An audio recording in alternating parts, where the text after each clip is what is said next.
বেগুন দিয়ে আলু দিয়ে মাছ দিয়ে ঝোল। দেখো, এবার মাছগুলো ভালো করে লাল করে ভেজে নিলাম। ওই তেলের মধ্যে জিরা, রাঁধুনি, শুকনো লঙ্কা, সম্বরা দিয়ে এবার আলু দিয়ে দেবো। আলুটা এবার আদা সিদ্ধর মতন ভাজা ভাজা করে নেব। এই যে লবণ দিয়ে দিলাম। তারপরে এবার বেগুনটাও দিয়ে দেবো। বেগুনটাও একটু হালকা হালকা লাল লাল ভাজা হয়ে যাবে। তারপরে কাঁচা লঙ্কা আর হলুদ দিয়ে দেবো।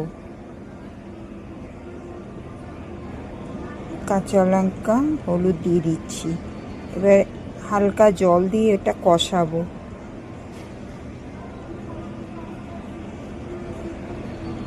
এবার এটা কষানো হয়ে গেলে এবার পুরো জল দিয়ে দেবো।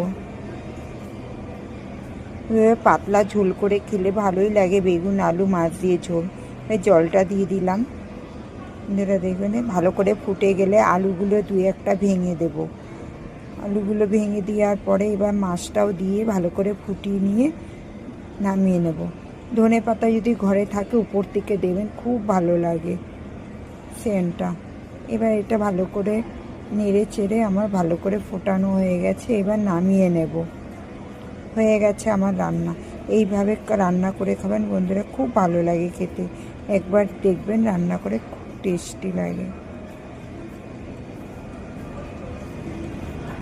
বাই বাই বন্ধুরা।